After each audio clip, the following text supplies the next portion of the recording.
அது வந்து கண்டிப்பா ஏற்றுக்கொள்ள முடியாது. பிரதானத்துவம் இந்த கூட்டத்தை கூட்டப்பட்டது. ஏன் இவ்வளவு ஒரு கன்ஃபியூஷன்? நான் ரொம்ப சிம்பிளான ஒரு பர்சன். அவருக்கு வேற எந்த விதமான ரைட்ஸும் கிடையாது.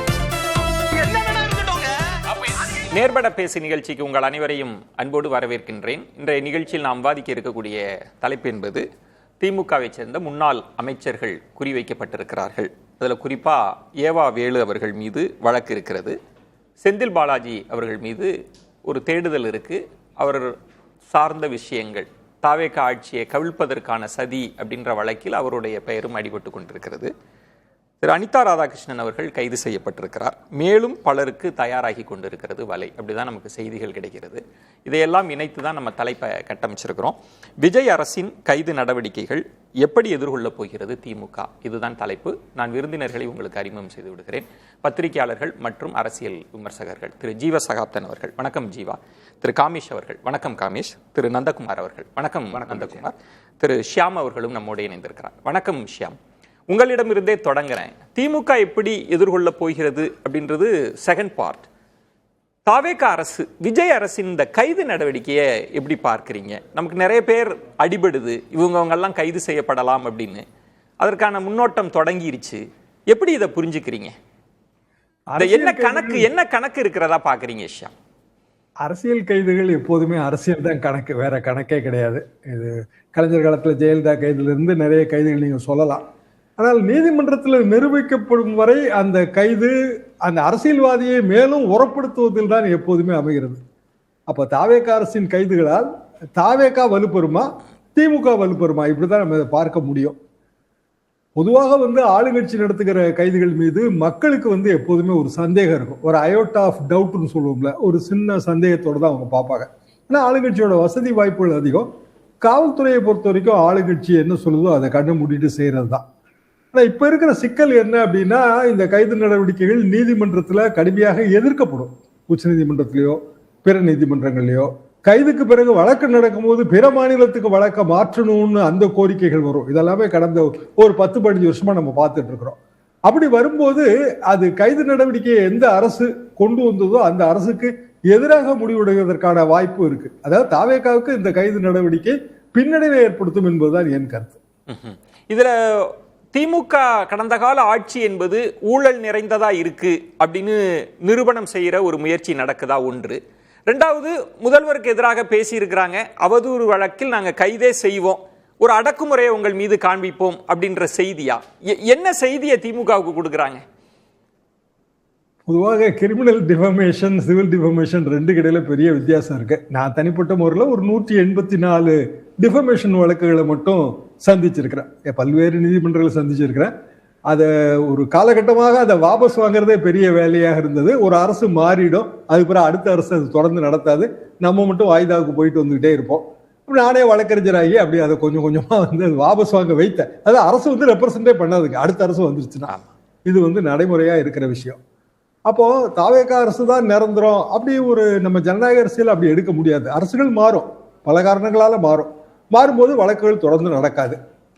அப்படியான ஒரு சூழ்நிலையில் டிஃபமேஷனை வெறும் சிவில் சைட்ல தான் வைக்கணும்னு டாக்டர் சுப்பிரமணிய சாமி சுப்ரீம் கோர்ட்ல ஒரு வழக்கு தொடர்ந்தார் சில ஆண்டுகளுக்கு முன்பு. அது நம்ம நாட்டில் மட்டும்தான் சிவில் கிரிமினல் 2 ஜூரிஸ்டிக்ஷனும் அதுல வருது.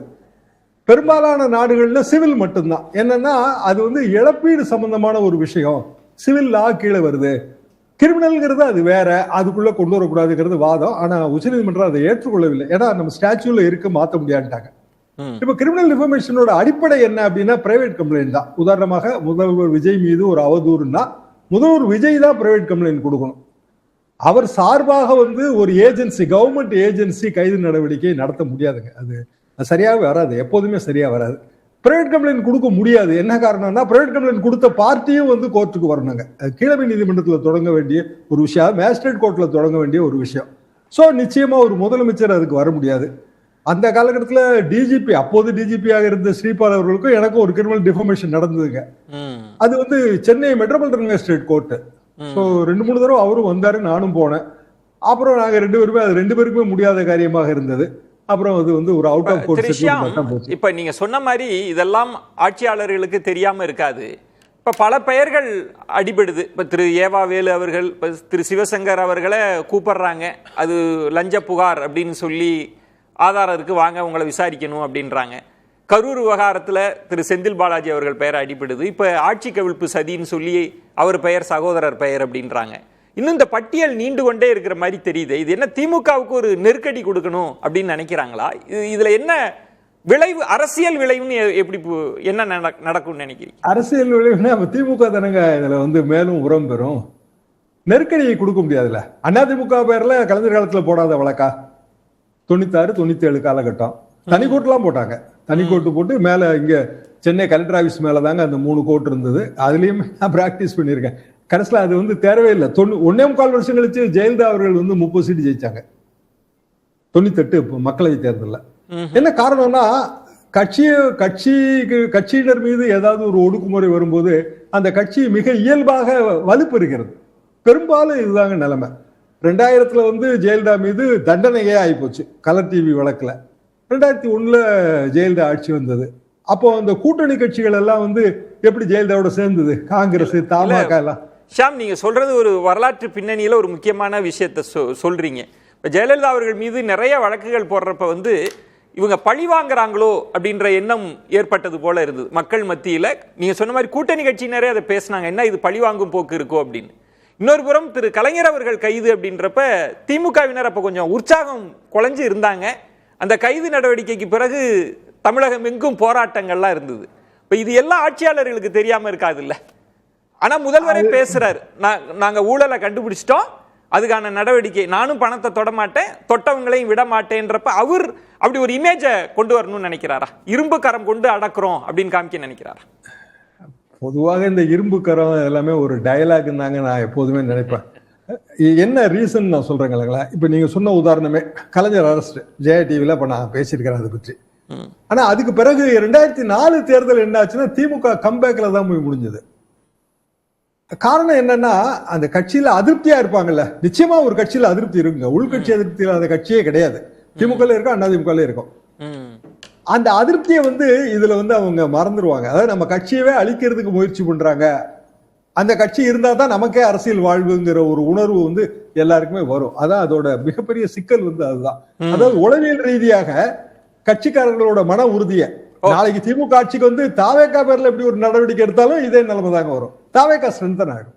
ஓ, இது திமுகவை ஒரு நெருக்கடிக்கு உள்ளாக்காதுன்றீங்க, பொதுவா எதிர்கொண்டுருவாங்கன்றீங்களா? அது ராஜினாமாவும் எந்த நெருக்கடியும் உண்டாக்காதுங்க. இதே மாதிரி கைது நடவடிக்கையும் எந்த நெருக்கடியுமே உண்டாக்காது. ஆனால் இது மக்கள் பிரச்சனைகளை திசை திருப்புவதற்கு உதவுது. அப்படி ஆங்கிள் நீங்க எடுத்தீங்கன்னா ஐ அக்ரி வித் யூ. இது மக்கள் ஏன்னா இது எல்லாமே நீங்க சொல்றதெல்லாம் சரிதான். அதாவது நம்ம ஒரு பரபரப்பா பேசிட்டு இருப்போம், செய்திக்கு பஞ்சம் இருக்காது, தலைப்பு செய்திகளா வந்துகிட்டே இருக்கும், பிரேக்கிங் நியூஸுக்கு பஞ்சம் இருக்காது. ஓகே, ஜனங்க அன்றாட பிரச்சனையை பார்ப்பாங்களா, இல்ல ஏவேவேலு கைது ஊழல் நடவடிக்கை அதை பார்ப்பாங்களா? பேசலாம். மக்கள் பிரச்சனையை பார்ப்பாங்கிறதா என்னோட கருத்து. பேசலாம். நந்தகுமார், எப்படி பாக்குறீங்க இந்த கைது நடவடிக்கைகள்? இதற்கு பின்னால் இருக்கிற கணக்குகள், அரசியல் பார்வைகள்னு ஒண்ணு, திமுக எப்படி எதிர்கொள்ள போகுதுன்னு 2 பாயிண்ட் இருக்கு. இந்த கைது நடவடிக்கைகள் எப்படி பாக்குறீங்க? இப்ப ஷாம் அவர்கள் சொல்றது இதனோட அரசியல் பலன் இதெல்லாம் விட்டுருங்க, திமுகவுக்கு உற்சாகத்தை தான் கொடுக்கும், அப்படிதான் கடந்த கால வரலாறு இருக்கு அப்படின்னு. இல்லை, இப்போ என்னையை பொறுத்த வரைக்கும் எந்த ஒரு அரசாங்கம் வந்தாலும், நான் இதை தாவேக்கான் மட்டும் சொல்லலை, எந்த ஒரு ஆட்சி புதுசாக வந்தாலும் ஒரு வருஷம் அவங்க என்ன மக்கள் நலத்திட்டம் பண்ணுறாங்களோ இல்லையோ, அதற்கு முந்தின 5 வருஷம் ஆண்ட கட்சிகள் ஊரை அடித்து ஒலையில போட்ட எந்த போலி அரசியல்வாதியாக இருந்தாலும், மக்களை சுரண்டக்கூடிய அரசியல்வாதிகளாக இருந்தாங்கன்னா அவங்க மேலே வழக்கு தொடுத்து அதை துரிதமாக நடத்தி அந்த 1 வருஷத்துக்குள்ளார தண்டனை வாங்கி கொடுக்குற அளவுக்கு இருக்கணும்.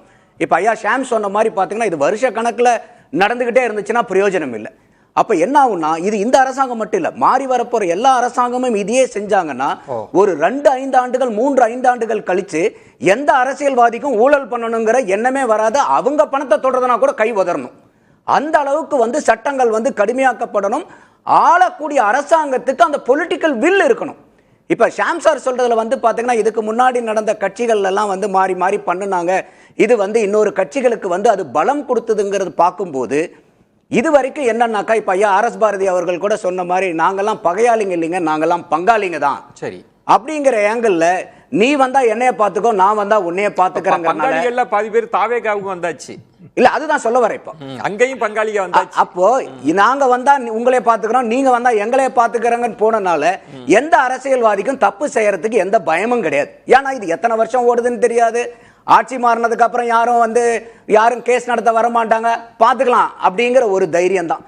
இந்த பேகேஜ் இன்னைக்கு டிவி கேக்கு கிடையாது.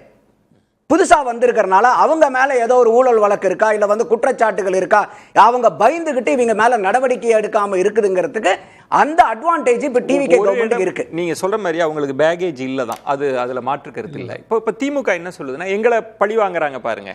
இவங்களே யாட்ஸ்டிக் என்ன கொடுத்தாங்க, 2017க்கு பிறகு எல்லா துறைகள்லையும் ஊழல் நடந்தது, முறைகேடா பணத்தை திசை திருப்பினாங்கன்னாங்க. எங்களை மட்டும் இவங்க பழி வாங்குறாங்களே, தாவேகாவுக்கு வந்தவங்க எல்லாம் என்ன ஆச்சு? அப்ப முழுக்க இது பழிவாங்கும் நடவடிக்கைன்னா நோக்கம் சிதைஞ்சிராதா? அது அரசியலா திமுகவுக்கு ஆட்டும். அதை தான் ஷியாம் அவர்கள் சொல்றாரு. இல்ல கட்டாயமா அதுல எனக்கு மாற்று கருத்து இல்ல. அவர் சொன்ன மாதிரி அவர் சட்டசபையில என்ன சொல்றாரு, 2017க்கு அப்புறம் ஆண்ட புண்ணியவான்கள் அப்படிங்கிற ஒரு வார்த்தையும் பயன்படுத்துறாரு. அப்ப இந்த எந்த வருஷமா இருந்தாலும் சரி, இது ஃபர்ஸ்ட் கம் ஃபர்ஸ்ட் சர்வ்டுங்கிற மாதிரி இது இப்ப கடந்த ஆண்டுகள் முடிஞ்சதுல இருந்து இப்படி முன்னாடி போறாங்களா என்னங்கிறது தெரியல. இந்த கடந்த 5 வருஷத்தை முடிச்சுட்டு அப்படி போறாங்களாங்கிறது தெரியல. ஆனாலும் அதிமுக காலத்துல இந்த மாதிரி மக்களை சுரண்டி இருந்தாங்கனாலும் எந்த விதமான மாற்று கருத்தும் இல்லாம, இப்ப உதாரணத்துக்கு விஜயபாஸ்கர்கள் 2 பேர் இன்னைக்கு தாவேகாக்கு வந்திருக்காங்க பாருங்க. அவங்க கிட்ட ஏற்கனவே டிவிஎஸ்சி கேஸ் இருக்கு, ஒருத்தர் மேல சிபிஐ கேஸும் இருக்கு. அந்த விஜயபாஸ்கர்கள் மேல இருக்கக்கூடிய வழக்குகளையும் துரிதமா நடத்தி அது யாரு பண்ணாலும், ஏன்னா சட்டசபையிலே சூழ் இருக்கிறாரு சிஎம், தொடமாட்டேன், தொட விட மாட்டேன், தொட்டவனையும் விட மாட்டேன். அப்ப இது கட்சி பாராபட்சம் இல்லாம இவங்க எல்லாத்துக்கும் மேலேயும் நடவடிக்கை எடுத்தாங்கன்னா விஜய் அவர்களுக்கு ஒரு ஏகோபித்த வரவேற்பு மக்கள் மத்தியில் கிடைக்கும். நாங்க கிளீன் கவர்மெண்ட், எந்த சமரசமும் இல்லாம இருப்போன்றது மக்கள்கிட்ட ஒரு பெருசா ஆதரவை கொண்டு ஆகணும். என்ன காரணம்னா இன்னைக்கு ஒண்ணு இல்ல பாருங்க, இப்ப இந்த எலெக்ஷனை பொறுத்த வரைக்கும் 2 வருஷம் 4 மாசம் ஆன கட்சிக்கு இன்னும் நீங்க பிரதானமா எடுக்க போனீங்கன்னாக்கா விஜய் அவர்கள் ஒரு பெரிய ஒரு எக்ஸ்ட்ராடினரி கேம்பெயினும் பெருசா போகல பப்ளிக் கிட்ட.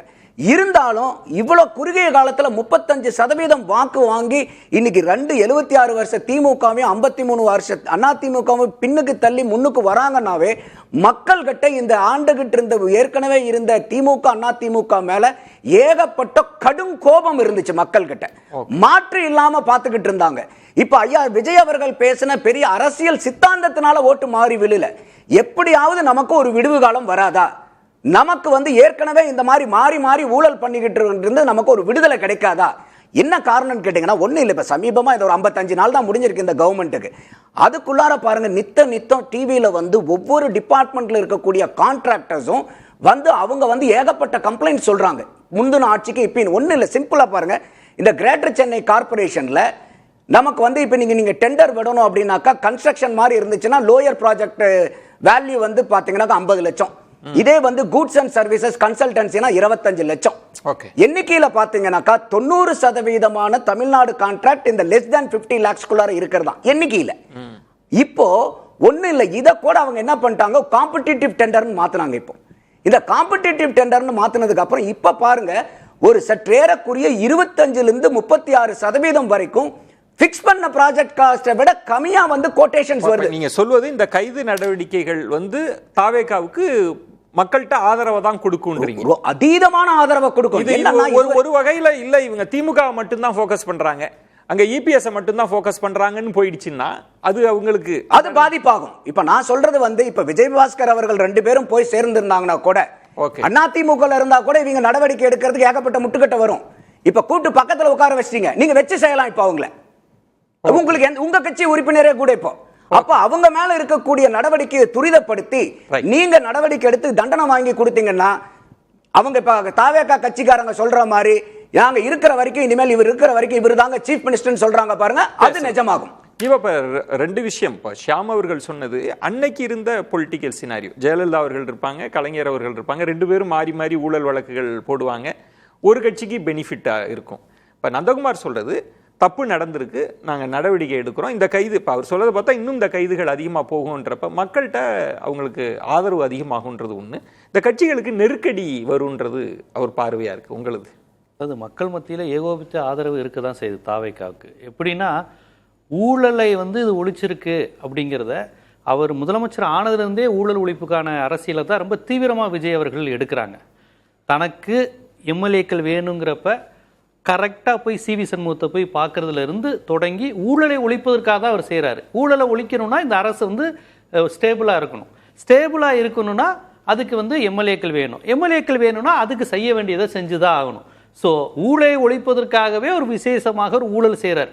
இப்போ நம்ம இப்போ சினிமா படங்களை பார்த்தீங்கன்னா கொள்ளையடிப்பாங்க, திருடுவாங்க. எதுக்குன்னு கேட்டால் நான் நாட்டுக்கு நல்லதுக்காண்டி தான் செய்கிறேன் அப்படிங்குவாங்க. ராபின்ஹுட் மாதிரி. அந்த மாதிரி அவர் செஞ்சுக்கிட்டு இருக்கிறார். அந்த ஊழல் ஒழிப்பு அரசியலை வந்து நம்ம புரிஞ்சுக்கணும். இதை தயவு செய்து கலைஞரோடையோ ஜெயலலிதாவுடையோ பக்தவச்சலத்தோடையோ காமராஜருடையோ ஒப்பிடவே முடியாது. இது வந்து அதி அற்புதமான ஊழல் ஒழிப்பு அரசு. அதாவது தமிழ்நாட்டுக்கு இதுவரை இல்லாத குதிரை பேரத்தை அறிமுகப்படுத்தியாச்சு, இதுவரை இல்லாத தொங்கு சட்டமன்றம் வந்துருச்சு, தன்னை நேற்று வரையும் திட்டினவங்களை கூப்பிட்டு உங்களுக்கு அமைச்சர் பதவி கொடுப்போங்கிற புது விதமான பாணி. அது பீகாரில் இருக்கலாம், மகாராஷ்டிராவில் இருக்கலாம், தமிழ்நாட்டில் முதன்முறையாக கொண்டு வந்தது இவங்க தான். இல்லை, இப்போ நீ இந்த இடம் சொல்றீங்க. இப்போ நந்தகுமார் சொல்ற பாயிண்ட்ல இருந்து கடந்த கால ஆட்சியாளர்கள் வந்து டெண்டர்ல முறைகேடு பண்ணியிருக்காங்க, லஞ்சம் வாங்கியிருக்காங்கன்ற குற்றச்சாட்டுகள்லாம் நாங்கள் வச்சுட்டு நாங்கள் வந்து நடவடிக்கை எடுக்கிறோம் அப்படின்றது தானே ஒரு பாயிண்டாக இருக்கு. ஊழலை ஒழிக்கின்ற ஒரு அரசு இதுவரை 10 எம்எல்ஏக்களை பேசிக்கிட்டு இருக்கிறாங்க. ஒரு கட்சியவே உடைச்சு வாங்கன்னு கூப்பிட்டு இருக்கிறாங்க. ஃப்ளோர் டெஸ்ட்டில் அவங்க ஆதரிச்சது கட்சி தாவல் தடை சட்டம் வந்துரும்னு எடப்பாடி பழனிசாமியும் இன்பதுரையும் சட்ட ரீதியாக மிரட்டினதுக்கப்புறம் பயந்து போய் 25 எம்எல்ஏக்கள் அங்கே போய் நின்னாங்க. அதுக்கப்புறம் பரவாயில்ல, நீங்கள் எம்எல்ஏவா வர வேணாம், ராஜினாமா செஞ்சுட்டு வாங்கன்னு சொல்கிறாங்க. இதையெல்லாம் மக்கள் பார்த்துட்டு இவருடைய அரசினுடைய ஊழலற்ற தன்மையை பார்த்து இந்த ஊழல் அமைச்சர்கள்லாம் வராங்களா, முன்னாள் ஊழல் அமைச்சர்கள் இவங்க விஜயை ஆதரிக்கின்ற வேலுமணியாக இருக்கட்டும், சிவி சண்முகா இருக்கட்டும், எடப்பாடியோட போட்டி போட்டு வெளிவர்றவங்க எல்லாருமே ஊழலற்ற ஆட்சி அமைப்பதுக்காக வர்றாங்களா? இவர்களை காமிச்சு தானுங்க விஜய் ஓட்டு வாங்கினாரு. சிவி சண்முகம் மாதிரி இருக்க மாட்டேன், நான் எம்சி சம்பத் மாதிரி இருக்க மாட்டேன், செந்தில் பாலாஜி மாதிரி இருக்க மாட்டேன், இந்த விஜயபாஸ்கர் மாதிரி இருக்க மாட்டேன். இவங்க முகத்தை காமிச்சு மக்களே இந்த முகங்களை ஆண்டது போதும், இவர்கள் கொள்ளையடித்தது போதும்னு அவர்கள் மீது நிரூபிக்கப்பட்டிருக்கோ நிரூபிக்கப்படலையோ, பாத்தீங்களா கொள்ளையடிச்சிட்டாங்கன்னு திமுக அமைச்சர்கள் முகத்தை காமிச்சு தானே ஜெயிச்சிங்க. இப்ப அந்த முகத்தை வச்சு நீங்க வந்து அமைச்சரவையில அவங்க மீது நடவடிக்கை இருக்கலான்ற எப்படி இனிமேவா ஒரு பெரிய விழா வச்சு கெடா வெட்டி அதுக்கு என்ன கணக்குன்னு தெரியல, யாரு செலவுன்னு தெரியல, அவ்வளவு பெரிய செலவுல இது பண்ணி இணைப்பு விழா நடத்தி விஜயபாஸ்கர் மீது நடவடிக்கை. அதாவது விஜயபாஸ்கர் இப்ப கூப்பிட்டு இருக்கிறது வந்து மாமியார் வீட்டுக்கு, மௌனே வா உன்னை வச்சு இந்த படங்களை ட்விஸ்ட் பண்ணுவாங்களே, நான் உன்னை ஆதரி சாமி படத்துல விக்ரம் பார்த்தீங்கன்னா வில்லன்களுடைய கூட்டணி போடுவாப்ல, கடைசியில் உங்களுக்கு தெரியாம நான் நல்லது செஞ்சுக்கிட்டு இருக்கேங்குவாங்க. அது மாதிரி சினிமா பாணியில் அது மாதிரி எதுவும் நடந்துகிட்டு இருக்கா என்னன்னு தெரியல. ஏன்னா ஊழலை ஒழிப்போம் அப்படி என்று சொல்லிவிட்டு இதுவரையும் குதிரை பேரத்துக்காக இவங்க எவ்வளவு பணம் செலவழிச்சிருக்காங்க. இதெல்லாம் எப்படி எதிர்கொள்வாங்கன்னு நினைக்கிறீங்க? ஏன்னா இவங்க தினந்தோறும் வரக்கூடிய செய்திகள் கசிகிறத பார்த்தா நிறைய அமைச்சர்கள் பட்டியல் சொல்லிட்டே இருக்கிறாங்க. திமுகவுக்கு இது ஒரு பெரிய நெருக்கடியா மாறாதா? திமுகவுக்கு நெருக்கடியா மாறாதுங்க. ஓட்டு போட்ட விஜய்க்கு ஓட்டு போட்ட மக்கள் சிந்திப்பாங்க, இவர் ஊழலை ஒழித்து விடுவார்னு சொன்னோம், கடைசியில் வேலுமணியை கூட்டுக்கிட்டு இருக்காரு, இவர் விஜயபாஸ்கரை கூட்டுக்கிட்டு இருக்காரு. ஏன் செந்தில் பாலாஜி நீங்களே கூட நேற்று மேடையில் கேட்டீங்க, செந்தில் பாலாஜி அங்கே வர்றதுல என்ன தயக்கம் இருக்கு விஜய்க்கு? விஜயபாஸ்கரும் செந்தில் பாலாஜிக்கு என்ன விருப்பம், என்ன பெரிய வேறுபாடு இருக்கு? செந்தில் பாலாஜி வந்தாலும் ஏற்றுக்குவாங்க. அனிதா ராதாகிருஷ்ணன் கூப்பிட்டு இன்னைக்கு வரியான்னு கேட்டிருக்கிறாங்க. பிஜேபி இப்படி தான் செந்தில் பாலாஜியை கூப்பிட்டுச்சு ஈடியில், சேர்ந்துருங்க பாஸ் பாஜக எதுக்கு பிரச்சனை பண்ணிக்கிட்டு இருக்கீங்கன்னு. பிஜேபியோட அதி பயங்கரமான வாஷிங் மிஷினால இருக்கு. இது எப்படிங்க ஊழல் ஒழிப்பாகும்? இது பொலிட்டிக்கல் ஸ்டண்ட் தானே, அரசியல் ரீதியா? ஆமா, அரசியல் ரீதியான இதுங்க. ஏங்க குதிரை பேரம் நடத்துறாங்கிறது இந்திய லெவலில் தமிழ்நாட்டை கவனிச்சுக்கிட்டு இருக்கிறாங்க. இப்படி ஒரு வித்தியாசமான கவர்மெண்ட் தமிழ்நாட்டில் வந்ததே இல்லையேன்னு இந்த நேரத்தில் செந்தில் பாலாஜி வந்து அவர் ஒரு குதிரை பேரம் நடத்தினார். தொடர்ச்சியாக இப்ப லஞ்சம் வாங்கின குற்றச்சாட்டோ டெண்டர்ல முறைகேடுன்னு குற்றச்சாட்டோ இப்படி தொடர்ந்து திமுகவின் முக்கிய தலகர்த்தர்களை வந்து கைது செய்யறாங்கன்னா அது மக்கள்கிட்ட ஏதாவது ஒண்ணுமே ஏற்படாது. ஏங்க விஜயை விட தமிழ்நாட்டு மக்களுக்கு அரசியல்னா என்ன, பொதுப்பணித்துறைனா என்ன, விஓ ஆபீஸ்னா என்ன நடக்குங்கிறது நல்லாவே தெரியும். லஞ்சம் கொடுக்கறது யாரு, லஞ்சம் வாங்குறது யாரு, ஒரு கை ஓசையெல்லாம் கிடையாது. எல்லா மக்கள் எல்லாம் கலந்துதான் பண்ணிக்கிட்டு இருக்கிறாங்க. யார் என்ன பண்ண அதுக்கான தண்டனை எல்லாம் மக்கள் கொடுக்க தான் செய்வாங்க. இப்ப ஊழல் குற்றச்சாட்டு திமுக அதிமுக மீது வந்து தண்டனை எல்லாம் வராமலா இல்ல. இன்னைக்கு விஜய் பண்ணிக்கிட்டு இருக்கிறது ஊழல் ஒழிப்பா? அதுதான் என்னுடைய கேள்வி. இது எப்படி ஊழல் ஒழிப்பா? இது அப்படின்னா இதனோட நோக்கம் தான் என்ன? எதுக்காக இத்தனை பேர் இப்ப செந்தில் பாலாஜி அவர்களை ஏன் குறி வைக்கிறாங்க? ஏவா வேலு அவர்கள், அனிதா ராதாகிருஷ்ணன் அவர்கள், சிவசங்கர் அவர்கள், ஏன் இது எதுக்காக இதெல்லாம் செய்ய? இது அவங்க பண்ணிக்கிட்டே இருக்கணும்ல. இவங்கெல்லாம் ஊழல்வாதின்னு கை காமிக்கிறதுக்கு முன்னாடி இவங்க யாருங்கிறது உலகத்துக்கே தெரியும்ல. இப்ப அவர் எதற்கு பண்ணிக்கிட்டு இருக்காரு? ஏங்க குதிரை பேர கேஸ் ஆளுநர்கிட்ட சிக்கிருக்குங்க. வைகோ ஓப்பனா வாக்குமூலம் கொடுத்திருக்காரு. இன்றைய முதலமைச்சர் தான் குதிரை பேரம் செய்கிறாருன்னு ஓப்பனா வாக்குமூலம் கொடுத்துட்டு அடுத்த நாள் பல்ட்டி அடிக்கிறாரு. போட்டு விஜய் வந்து டென்ஷன்ல இருப்பார். 1 மணி நேரம் தானே வைகோவை சந்திச்சோம், இவ்வளவு பெரிய பிரச்சனை வந்துருச்சுன்னு. RS பாரதி பிடிச்சு ஆளுநர்கிட்ட போயிட்டாரு. இன்பத்துறை வந்து ராஜினாமா செய்வதற்கும் குதிரை பேரத்துக்கும் தொடர்பு இருக்குன்னு உங்களுக்கு சந்திரசூட் கேஸ் மகாராஷ்டிரா வழக்குல இருக்குன்னு எடுத்து இன்பத்துறை நீங்க எடுத்து பேசிட்டாரு. ஷியாம் அவர்கள் இது ஒரு திசை திருப்பல்ல, மக்கள் கவனத்தை திசை திருப்புறது. ஆமா, மக்கள் சட்டம் ஒழுங்கு சீர்கேடு, ஆணவ கொலைன்னு தினைக்கும் நடந்துகிட்டு இருக்கு. இத பத்தி பேசாம இன்னைக்கு நம்ம அனிதா ராதாகிருஷ்ணன் கைது கொடுத்து பேச வச்சுட்டாங்கல்ல, அது ஒரு திசை திருப்பல் தான். ரமேஷ், நீங்க எப்படி பாக்குறீங்க இந்த கைது நடவடிக்கை? இதற்கு பின்னால் இருக்கிற நோக்கம், திமுகவோட அரசியல் சூழல் எப்படி புரிஞ்சுக்கிறீங்க? முற்பகல் செய்யும் பிற்பகல் விளையும் அந்த பழமொழி தான் இங்கே வந்து உணர்த்தக்கூடிய ஒரு விஷயமாக பார்க்கப்படுது. நீங்கள் வந்து எப்போவுமே சொல்லுவாங்கள்ல, வழியில் மடியில் கனம் இல்லைனா வழியில் பயம் இல்லைன்னு, இது ஒரு ரெகுலர் ஸ்டேட்மெண்ட் ஆகும். அப்புறம் வந்து இன்னொன்று என்ன சொல்லுவாங்க, இந்த பனங்காட்டு நரி சலசலப்புக்கெல்லாம் அஞ்சாது. இந்த 2-3 பழமொழிகளை வைத்துக்கொண்டே வருஷ கணக்கில் ஓட்டிகிட்டு இருக்கிற திமுகவும் அதிமுகவும் இப்போ தான் ஒரு உண்மையான அரசாங்கத்தை பார்க்குது. இது ஏன் சொல்ல வரேன் அப்படின்னா, அந்த என்னோட தேர்தல் வாக்குறுதி நம்பர் ஞாபகம் இல்லை, ஆனால் வந்து திமுக 2021 கொடுத்த வாக்குறுதியில் ஸ்டாலின்ஸே சொல்றாரு, ஓப்பனா ஸ்டாலின் ஐயா சொல்றாரு, ஒரு ஃபாஸ்ட் ட்ராக் கோர்ட் ஒன்று, தனி நீதிமன்றம் அமைக்கப்படும், அது மூலமாக இந்த எடப்பாடி அரசாங்கம் செய்த அனைத்து ஊழல்களையும் தண்டனை கொடுத்து சிறையில் நிரப்பப்படுவார்கள். சிறையே பத்தாது அந்த அளவுக்கு. சார் இருங்க சார், நான் ஓவராலாவே அவர் சொன்னதுதான், எல்லாத்தையும் தான் சொல்றாரு. அவர் ஒரு தனி நீதிமன்றம் அமைக்கப்பட்டு அதன் மூலமாக எல்லோருக்கும் தண்டனை வாங்கி கொடுத்து இந்த அரசாங்கம் அதுல இருக்கும். சொல்ல போனா அதை சொல்லிட்டு அவர் சொல்றாரு, சொல்ல போனா அந்த கோர்ட்ல அந்த ஜெயில வந்து இடமே பத்தாது, புதுசாவே வந்து ஒரு சிறை இதுக்கு கூடுதல் தகவல் நீங்க சொன்ன மாதிரி அறப்போர் இயக்கம் போட்ட அவ்வளவு கேஸ் இருக்கு. இப்ப விஜய் அவர்கள் அவ்வளவு கேஸையும் எடுத்துருவாங்க. ஒரு நிமிஷம் அதை தான் முடிக்கிறேன். அப்போ சென்ற முறை இவர்கள் சொன்ன ஒரு நேர்மையான அரசாங்கமா இருந்தா ஏன் அந்த நீதிமன்றத்தை கூட வந்து ஒரு ரெடி இது பண்ணல, எதுவுமே பண்ணலையே. இப்ப நான் திருப்பி எதுக்கு சொல்ல வரேன்னா, 2026 அதே இப்ப வரும்போது இந்த அரசாங்கத்தை நோக்கி இப்ப எடப்பாடி ஐயா சொன்னார், இந்த கலெக்ஷன் கமிஷன் கரப்ஷன் உள்ள இந்த திமுக அரசாங்கத்தை நடந்த அனைத்து தவறுகளையும் நாங்கள் ஒரு சிறப்பு நீதிமன்றத்தை உருவாக்கி இவர்கள் அனைவரையும் உள்ள செல்வோம் அப்படின்னு. அதே அப்ப இதுல என்ன வித்தியாசத்தை பாக்குற ஆன்ற அந்த ஒரு வார்த்தையை மட்டும்தான் வித்தியாசமாக பார்க்கிறேன். திமுகவுக்கும் அதிமுகவுக்கு என்ன வித்தியாசம் அப்படின்னா, அந்த ஆன்ற அந்த எழுத்து மட்டும் தான் இந்த இத்தனை காலங்கள் வித்தியாசமாக இருக்குது. வேற எந்த நீங்க சொல்றது அந்த பாயிண்ட்குள்ள வரும்போது இல்ல ஒரே ஒரு பாயிண்ட் தான் நீங்க சொன்னதுனால இல்ல, நான் உங்கள்கிட்ட தான் நீங்க திரும்ப பேசுங்க. இப்ப 2017 இருந்து ஒரு யார்ட்ஸ்டிக் வந்து எடுத்திருக்கு. இப்ப இது நாள் வரைக்கும் தாவேக அரசு அதிமுக ஆட்சியாளர்கள், கடந்த கால ஆட்சியாளர்கள் மீது போன மாதிரியே தெரியல. கடந்த இப்போ திமுக மீது இருக்கிற விமர்சனம் என்னன்னா, நீங்க சொன்னது தான், தேர்தல் வாக்குறுதியெல்லாம் சொன்னீங்க, காம்ப்ரமைஸுக்கு போயிட்டீங்களான்னு ஒரு கேள்வி வந்தது இல்லை. நாளைக்கு நீங்க திமுக மட்டும் பலி வாங்குவீங்க, அதிமுகவிலேருந்து உங்கள்கிட்ட வந்துட்டா காம்ப்ரமைஸானு விஜய் அவர்களுக்கு வராது. இல்ல சார், இந்த இடத்துல நீங்க அந்த மாதிரி காம்ப்ரமைஸ்க்கு எங்க வந்துச்சு? இப்போ எந்த வழக்கு தள்ளுபடி ஆச்சு? இருங்க ஒரு நிமிஷம். சிடி நிர்மல்குமார்ட்ட நேத்திக்கு கேட்கறாங்க, விஜயபாஸ்கர் அண்ணா சொன்ன ஜீவா சார் சொன்ன மாதிரி சிடி இவர் வந்துட்டாரு, விஜயபாஸ்கர் வந்திருக்காரு, 2 விஜயபாஸ்கரும் நீங்க தூய சக்தின்னு சொன்னீங்களே, இவர்கள் மேலாம் வந்து இப்போ இந்த குட்கா வழக்குகள் இந்த வழக்கெல்லாம் இருக்கே, இதெல்லாம் என்ன, இதெல்லாம் வந்து நீங்க எப்படி எடுப்பீங்கன்னு. அதுக்கு அவர் சட்டத்துறை அமைச்சர் தெளிவா சொல்றாரு, அதற்கும் இதற்கும் எந்த சம்பந்தமும் கிடையாது.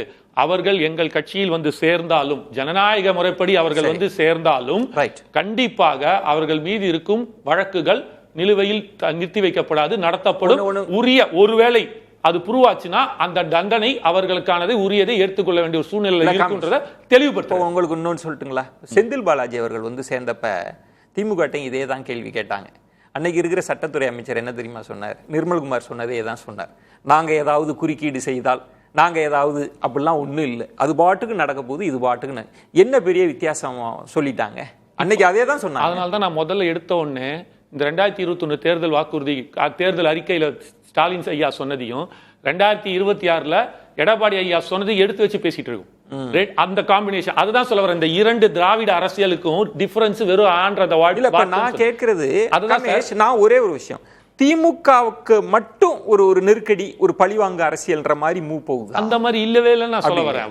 வரும் காலங்கள்ல எல்லாமே அவர் தெளிவுபடுத்திட்டார்ல. சட்டசபையில யார் தவறு செய்திருந்தாலும் அவர்களுக்கு வந்து எந்த சார் அவர் வந்து இப்ப நடந்த அந்த IAS IPS ஆபீசர்ஸ் அந்த இதுல மீட்டிங்ல கூட பேசும்போது அவர் என்ன சொல்றாரு, உங்களுக்கு முழு சுதந்திரம் இருக்கு, நல்லதை செய்யுங்கள், எந்த இஷ்யூஸ்னாலும் அது கிளியர் பண்ணுங்கன்றார். என் கட்சி சார்பாக என் கட்சியில் இருப்பவர்களே வந்து உங்ககிட்ட பிரச்சனை பண்ணாங்கன்னா நேரடியா என்கிட்ட கொண்டு வாங்க, அப்படின்றாரு. அதாவது தாவேக்கால இருப்பவர்களே அரசு துஷ்பிரயோகம் பண்ணாங்கன்னா இந்த தகவல் எப்படி அதிகாரப்பூர்வமா வந்தா? சார் அங்க அவர் பேசினது அது வந்துச்சு, மீடியாலே சொன்னாங்களே. இல்ல உள்ள பேசும்போது அவர் இதை எடுத்து வைச்சாரு சொல்லியே வந்துச்சு, வெளியில வந்துச்சு. தகவலா கசிந்த தகவல். அதுதான் அந்த இடத்துல நடந்ததுதான் நான் சொல்றேன். இது முதலமைச்சர் சொன்னது. அரசு அதிகாரிகளிடம் உங்களுக்கான முழு ரைட்ஸ் இருக்கு, எனக்கு ஒரு நேர்மையான நல்ல அரசாங்கத்தை கொடுங்க, மக்களுக்கான அரசாங்கத்தை கொடுங்க. இதுல தாவேகா யார் இதுல இது வந்தாலும் தாவேகா கட்சியை சார்ந்தவர்களே அவங்களோட அதிகாரத்தை வந்து இது பண்ணாங்க, மிஸ்யூஸ் பண்ணாங்கன்னா நேரடியா என்னோட பார்வை கொண்டு வாருங்கள். அவர்களுக்கு வழக்கில் இருந்து தப்பித்துக் கொள்வதற்காகவே இப்ப அதிமுகவில் இருந்து தாவேகாவில் சேர்றாங்கல்ல, அவங்க எல்லாம் அப்படி சேர்றதாலாம் சார். இது வந்து சார் ரொம்ப சிம்பிள் சார். நீங்க இது எப்படி இருக்குன்னா, இவ்வளவு நாள் வந்து நீங்க வந்து இது வந்து ஒருத்தர் வந்து சேர்றாருன்னா அது ஒரு ஜனநாயகம் எப்படி நடக்கிற ஒரு விஷயம் சார். இங்க எங்கேயுமே வந்து நீ வான்னு கூப்பிடணுன்ற அவசியம் தாவேகா இனிமே இல்ல. ஏன் 2 பாயிண்ட்ல நான் சொல்றேன். First point, they have proved ஒரு மதசார்பற்ற ஒரு கூட்டணியை ரெடி பண்ணிட்டாங்க, ப்ரூவ் பண்ணியாச்சாங்க. இவங்க நினைச்சிருந்தாங்கன்னா இவ்வளவு கஷ்டப்படணும், 5 கட்சியை கூட்டிட்டு வந்து உட்காத்தி வச்சுக்கிட்டு தினம் அவங்க கூட மல்லு கட்டிக்கிட்டு அப்புறம் நம்ம வந்து கம்யூனிஸ்ட் மாதிரி கட்சிகளை வச்சுக்கிட்டு அரசாங்கம் நடத்துறது சாதாரண விஷயம் கிடையாது. ஏன்னா அவங்களுக்கு ஒரு மைண்ட் செட் இருக்கும், அரசாங்கத்துக்கு சில காம்ப்ரமைஸ்க்கான சில விஷயங்கள் இருக்கும். அவர்களா அதை பார்க்க முடியாது, அவர்களா போராளிகள். அவங்க அப்படிதான். நான் வந்து குறைச்சி மடிப்பில் அப்படியே ஒருத்தர் தேவைப்படுது, அப்படி இருந்தாதான் இது இன்னும் சிறப்பான அரசாங்கமாக இருக்கும்ன்றதை நான் கண்டிப்பாக ஏத்துக்கிறேன். அந்த பாயிண்ட்ல அப்படி இருந்துச்சுன்னா ஒண்ணுமே இல்ல, எடப்பாடிட்ட ஒரு வார்த்தை பேசியிருந்தாங்கன்னா ஆப்வியஸ்லி இந்த அரசாங்கத்தை ஸ்மூத்தா அழகா கொண்டு போயிருக்கலாமே. அது பண்ணாம ஒரு நிமிஷம் இருங்க சார், ஒவ்வொருத்தர் சொல்றதெல்லாம் பேச முடியாது, ஆளாளுக்கு ஒன்று சொல்லிக்கிட்டே இருப்பாங்க. அப்ப திருமால இருந்து இன்னைக்கு சண்முகம் ஐயா வரைக்கும் பேசியிருக்காங்க. அதிமுக திமுக 2 பேரும் உட்கார்ந்து பேசினார்கள், இப்படி ஒரு ஆட்சியை கொண்டு வரணும்னு சொல்லிட்டு அப்படின்னு. அப்ப அதை நீங்க ஏத்துக்கிறீங்களா? திமுக அதிமுக சேர்ந்து ஆட்சி அமைக்கணும்ன்றதை நீங்க ஏத்துக்கிறீங்களா? காமேஷ், இதுல நம்ம ஒரு நுணுக்கத்தை பார்க்கணும்னு நினைக்கிறேன். நம்ம பேசுறதுல 2 அதிகாரப்பூர்வமான கட்சிகள் உட்கார்ந்து 2 தலைவர்கள் பேசுவது என்பது வேறு, அது தார்மீகமா சரியா தவறான்றது வேற. ஆனா அந்த கட்சியின் தலைவருக்கே தெரியாம உறுப்பினர்களை கொண்டு வருவதோ ஸ்பிளிட், அங்கதான் குதிரை பேரம்ன்றது இல்ல சார். பல பேர் என்ன நினைக்கிறாங்கன்னா திமுக அதிமுக பேசுறது அது குதிரை பேரம் கிடையாது, அதுக்கு லெஜிட்டிமேட் உண்டு. ரொம்ப சிம்பிளான क्वेश्चन. இப்போ அதுக்கு ஊழலுக்கு இருங்க, இது வரைக்கும் திமுக தோத்ததே இல்லையா, அதிமுக தோத்ததே இல்லையா? தோத்துருக்காங்கல்ல, 2 பேருமே தோத்துருக்காங்கல்ல. ஆனா தோத்த ஒருவேளை அதிமுக இது வரைக்கும் 10 முறை எடப்பாடி ஐயாவோட தலைமையில தோத்துருக்கு. அப்பெல்லாம் வெளியில போகாதீங்க, இப்ப ஏன் சார் போறாங்க? அப்பவே நீ போயிருக்கலாமே. வர இருங்க பிரதர், அதற்கு சொல்லும் ஒருத்தர் சொன்னா ஒவ்வொருத்தரும் சொல்லும் காரணம் என்ன அப்படின்னா, இன்னைக்கு வைகை செல்வன் வந்து இன்னைக்கு வந்து ராஜினாமா பண்ணிட்டு வெளியே போறாரு. என்ன சொல்ல வராரு அவர்? இப்படிப்பட்ட ஒரு தலைமை தான் மட்டுமே இருக்கணும்ன்ற ஒரு சுயநலத்தோடையும் எப்ப திமுகவோட ஒரு கூட்டணி வச்சு நம்ம இந்த ஆட்சியை கவுத்துட்டு வரணும்னு நினைக்கும் போது அன்றே எங்களுக்கான அந்த இது நாங்கள் வந்து எம்ஜிஆர் வழியில கமேஷ் அதுல ஆட்சியை கவிழ்த்தெல்லாம் இல்ல, 108 எல்லாருமே நம்பர் கேம் ஆட்சியை கவுத்துல சார், ஆட்சி அமைக்கிறதுக்கு சார் திமுக இந்த எலெக்ஷனுக்கு முன்னாடி பண்றத, அதனாலதான் எல்லாரும் வெளியில வராங்க. அது பாயிண்ட், அதுதான் அந்த பாயிண்ட். ஷியாம், இப்ப நம்ம தலைப்புக்குள்ள வரணும்னா இப்ப நந்தகுமார் காமேஷ் சொல்ற ஒரு பாயிண்ட், கடந்த கால ஆட்சியாளர்கள் இருதுருவ அரசியல் தான், ஒன்னு பழிவாங்கு இதெல்லாம் இருக்கும்னு. நந்தகுமார் சொல்ல நாளைக்கு அதிமுகவிலிருந்து விஜயபாஸ்கர்களுக்கே அந்த நிலைமை இருக்கலாம், மக்கள் பார்த்துட்டு சந்தோஷப்படுவாங்கல்ல, ஒன்னும் காம்ப்ரமைஸ் எல்லாம் நடக்கல அப்படின்னு. இது மாதிரி தான் நடக்கணும், இதுக்காக தான் மக்கள் காத்திருந்தார்கள், அதை விஜய் அவர்கள் முதலமைச்சர் செய்கிறார்ன்றதை எப்படி பார்க்க? புதிய ஆட்சியாளர்கள் பழைய ஆட்சியாளர்களை கைது செய்யும் போது மக்களுக்கு ஒரு உற்சாகம் ஏற்படுங்க, அதை நான் மறுப்பதற்கு இல்லை. ஏன்னா 2001 கலைஞரை கைது பண்ணாங்க ஜெயலலிதா அம்மா. அப்போ வந்து அந்த ஒரு இனிஷியல் இது இருக்கத்தான் செஞ்சது. ஆனால் அது காலப்போக்கில் அது ஃபிசில் அவுட் ஆயிருதுங்கிறது என்னோட பாயிண்ட். பொதுவாகவே அரசியல் கைதுகள் அந்த கட்சிகளை மேலும் மேலும் வலுப்படுத்தத்தான் உதவுது. காரணம் என்னன்னா, இந்த கட்சி தலைவர் இப்போ உதாரணமா நம்ம அனிதா அவர் கைதாகி நாளைக்கு ரிமாண்டுக்கு கோர்ட்டுக்கு எல்லாத்துக்கும் போகும்போது எல்லாமே கட்சிக்காரங்க ஒட்டுமொத்தமா அங்க திரண்டு வந்து நிற்பாங்க. நீங்க கடந்த 5 ஆண்டுகளை எடுத்து பார்த்தீங்கன்னா ரெய்டு நடந்தது. இப்போ இதே விஜயபாஸ்கர் மேல ரெய்டு நடந்தது, கரூர் விஜயபாஸ்கர் மேல ரெய்டு நடந்தது, ஆனா கைதே நடக்கல. அது கவனிச்சு பாருங்க, வழக்கு தான் நடக்குது. எந்த கைதாவது நடந்ததான்னா கைது வந்து அனுதாபத்தை கிரியேட் பண்ணுதுங்கிறது தான் உண்மை. ஜெயலலிதா சசிகலா கைதே அனுதாபத்தை தான் கிரியேட் பண்ணுச்சுங்க, கண்ணால பார்த்த விஷயங்கள். அந்த இனிஷியலா வந்து மக்களுக்கு கொஞ்சம் திருப்தி இருக்கலாம், அதெல்லாம் நான் மறுப்பதற்கே இல்லை. நந்தகுமார் சொல்றது சரிதான், காமேஷ் சொல்றது சரிதான். ஆனா அது அரசியல் பலனை எப்போதுமே கொடுத்ததில்லை என்பதுதான் எனது அனுபவம். அது கிட்டத்தட்ட அதை தான் சொல்றாரு. இப்ப ஸ்டாலின் அவர்களே சொன்னதுதான், இபிஎஸ் அவர்களே சொன்னதுதான், 2 பேரும் காம்ப்ரமைஸ் பண்ணிட்டு செய்யாம விட்டுட்டாங்க. நாங்க செய்ய போறோம்ன்றது ஒண்ணு, தாவேகால சேர்ந்தவங்களே அப்படி நடக்கலான்றாங்க. அடுத்து நீங்க காத்துருங்க, அவங்க வழக்கு எடுப்பாங்க, விசாரிப்பாங்கன்றதை எப்படி எடுத்துக்கிறேன்? இல்ல, விஜயபாஸ்கர் வழக்கு அது சிபிஐ வழக்கு இல்லைங்க. அதுக்கும் தாவேகாவுக்கு என்ன சம்பந்தம் இருக்கு? தமிழக அரசுக்கும் விஜயபாஸ்கர் மீதான குட்கா வழக்கு சம்பந்தம் இல்ல. இன்னும் சொல்ல போனா அது அதிமுக ஆட்சி காலத்திலே போடப்பட்ட வழக்கு. அதாவது ஒரு ரைடு நடக்குது ஒரு கம்பெனி பேர்ல, ரைடுல இன்கம் டாக்ஸ் டிபார்ட்மெண்ட் வந்து ஒரு கண்டுபிடிக்குது. அதுக்கு பிறகு நடந்தது மெட்ராஸ் ஹைகோர்ட் ஆர்டர் போட்டு நடந்த சிபிஐ வழக்கு இப்ப நடந்துகிட்டு இருக்கு. அதெல்லாம் யாரு நினைச்சாலும் ஒண்ணுமே செய்ய முடியாதுங்க. விஜயபாஸ்கரை சேர்த்தது அரசியல் அறமா இல்லையா, அந்த கேள்விகளுக்கு தான் நம்ம தனியா விட தேடிட்டு இருக்கிறோம். அது தேர்தல்கள் வரும்போது உண்மையிலே அவர் என்ன புருவாரு, இடைத்தேர்தல் நடக்குமா நடக்காதா, இப்படி 1008 கேள்வி இருக்கு. இப்ப நடந்திருக்கிற கைதுகள், ஒரு கைது டிஃபமேஷன் கைது, அது சுத்தமா தேவையற்றதுங்கிறது என்னோட பழைய அனுபவத்துல நான் வந்து அதைத்தான் அந்த கருத்து வச்சிருக்கேன். இன்னொரு கைது ஆட்சியை கவிழ்ப்பதற்கு நடந்த கிரிமினல் சதின்னு சொல்றாங்க. இந்த கைதோட அடுத்த கட்டம் என்ன ஆகும்னா, கண்டிப்பா தமிழ்நாட்டில் வந்து இந்த கேஸ் நடக்கக்கூடாதுங்க அப்படின்னு சொல்லி திமுக தரப்பு வேற மாநிலத்துக்கு டிரான்ஸ்பர் கேட்கும். ஏன்னா தமிழ்நாடு அரசை கவிழ்ப்பதற்கான சதிக்கான அந்த நீதி விசாரணை தமிழ்நாட்டில் எப்படி நடத்த முடியும்? ஜெயலலிதா வழக்கு அப்படித்தானே கர்நாடக மாநிலத்துக்கு போச்சு. ஸோ அந்த வழக்கு இந்த மாநிலத்தில் நடக்காது. அதுல பயனே கிடையாதுங்க. ஆட்சியை கவிழ்க்க நடந்த சதிங்கிறதுல பயனே விளைய போறது இல்லை. மூணாவது வந்து ஊழல் வழக்கு இந்தியா முழுசும் எப்போதுமே நம்ம அது தொடர்ந்து பார்த்துக்கிட்டே வரோம். ஊழலுக்கு உட்பட்டவர்கள் மீண்டும் ஆட்சிக்கு வருவதையும் பார்க்கிறோம். மக்கள் வந்து அந்த ஊழல் குற்றச்சாட்டுகளை மதிக்காதையும் பார்க்கிறோம். அதுக்கு தெரியும், நம்ம தமிழ்நாட்டிலே பல உதாரணங்கள் இருக்கு. ஜெயலலிதாமா 2014 தண்டனை பெற்றாங்க, 2016 ஜெயிச்சு வந்தாங்க. காரணம் என்ன அப்படின்னா, ஊழல் வழக்கு எப்போதுமே பொலிட்டிக்கலா அது வந்து ஒரு ரிசல்ட்டை ஈல்டு பண்றது இல்லைங்க. ஊழலை ஒழித்திருவோம் அப்படின்னு நம்ம சொன்னா காமன் மேன் வந்து ஊழல் ஒழிக்கப்பட்டதுன்னு ஃபீல் பண்ணணும் இல்லையா? அவனுக்கு ஊழல் எங்க ஸ்டார்ட் ஆகுதுன்னா, விஓ ஆஃபீஸ்ல ஸ்டார்ட் ஆகுது, தாலுகா ஆஃபீஸ்ல ஸ்டார்ட் ஆகுது, போலீஸ் ஸ்டேஷன்ல ஸ்டார்ட் ஆகுது, ஒவ்வொரு அரசு அலுவலகத்திலையும் ஸ்டார்ட் ஆகுது. அது தாவே காட்சியிலே அப்படியே தாங்க இருக்கு. நீங்க எந்த கிராமத்துக்கு வேணாலும் யார்கிட்ட வேணாலும் கேளுங்க, 2000 ரூபாய் இல்லாம சிட்டாடங்கள்ல மாறுதல் பண்ண முடியுமான்னு கேளுங்க, மாத்தி வாங்கிருங்க பார்ப்போம். அதுக்கு இன்னொரு உதாரணம், தாவேக்கா அரசு வந்த பிறகும் இதே துறைகள்ல வந்து மீண்டும் மீண்டும் ரைடு நடத்தப்படுகிறது, பணம் பிடிக்கப்படுகிறதுனா என்ன அர்த்தம்? வாங்குறவன் வாங்கிட்டே இருக்கான்னு அர்த்தம். மேல் மட்டத்தில் இருக்கிற பல விஷயங்கள் இருக்கு இல்லைங்களா, அது வந்து செய்திக்கு தான் உதவும், அது மக்களுக்கு போய் சேர. நீங்க சொல்றது வந்து காமன் மேன் உணர்ந்தா மட்டும்தான் நீங்க சட்டத்துக்கு ஒழிக்கப்படுது. அதான் நான் நீங்க நீதிக்கு சொல்கிற உதாரணம் தான். நீதி நிலைநாட்டப்பட்டிருக்கிறது என்கிற தோற்றத்தையும் ஏற்படுத்தினாதான் கண்டிப்பாங்க. அது போல ஊழல் ஒழிச்சிட்டாங்கன்னு மக்கள் உணரணும்ன்றீங்க. அப்பதான் பலன் தாவேகாவுக்கு கிடைக்கும்ன்றீங்க. அப்பதான் அரசியல் பலன் கிடைக்குங்க. சட்டத்தின் முன், சட்டத்தின் கீழ், சட்டத்தின் பார்வையில், இந்த மூணும் முக்கியங்க. வெறுமனே வந்து எல்லாருக்கும் பொதுவானது சட்டம் அப்படின்னு சொல்றதுல பயன் இல்லை. இந்த 3 விஷயம் நடந்தா மட்டும்தான் ஜனங்க வந்து ஊழல் ஒழிக்கப்படுதுன்னு நினைப்பாங்க, தாவேகாவை வரவேற்பாங்க. நான் அதை வரவேற்க மாட்டாங்கன்னு கூட நான் சொல்ல வரலைங்க. தாவேகாவுக்கான செல்வாக்கு கூடலாம், ஆனால் அதற்கான நடவடிக்கைகள் என்பது கீழே இருந்து தொடங்கணுங்க. நந்தகுமார், இப்ப அவதூறு வழக்கிலேயே பல நூற்றுக்கணக்கான அவதூறு வழக்குகள் இருக்கும். இந்த கைதுன்றதே ரொம்ப எக்ஸ்ட்ரீமா இருக்கு. இன்னைக்கு இருக்கிற சோசியல் மீடியாவில் நீங்க யார் எல்லாரும் ஒருமையில் பேசுறது, தாவேகாவினர் பேசுறாங்க, முன்னாள் முதல்வர் குடும்பத்தினரை பத்தி திமுகவினர் பேசுறாங்க, நாம் தமிழர் கட்சியை பத்தி எல்லாம், இது எல்லாமே இருக்குல்ல. நீங்க எக்ஸ்ட்ரீம் கைதுக்கு போயிட்டீங்கன்னா எல்லாரையுமே பிடிக்க வேண்டியிருக்கும். இப்போ முன்னாள் முதல்வரை ஒருமையில் பேசின வீடியோன்னு எடுத்தா கொட்டி கிடக்கு. திரு விஜய் அவர்களை ரொம்ப மோசமா பேசின வீடியோனா கொட்டி கிடக்கு. ஏன் இவ்வளவு எக்ஸ்ட்ரீம்? அப்போ ஏதோ ஒரு அச்சுறுத்தல் கொடுக்க தாவேகா அரசு நினைக்குதா? இல்ல, இப்ப இது வந்து ஒருமையில பேசினதா இல்ல. நீங்க அவருடைய வீடியோவை பார்த்திருப்பீங்கன்னு நினைக்கிறேன். அனிதா ராதாகிருஷ்ணன் அவர்கள் 20ஆம் தேதி பேசினது வந்து வெறும் நீ வா போ அவங்கிறதெல்லாம் இல்ல, கண்டென்ட்டே பச்சையாவே ஒரு இடத்துல பேசுறாரு.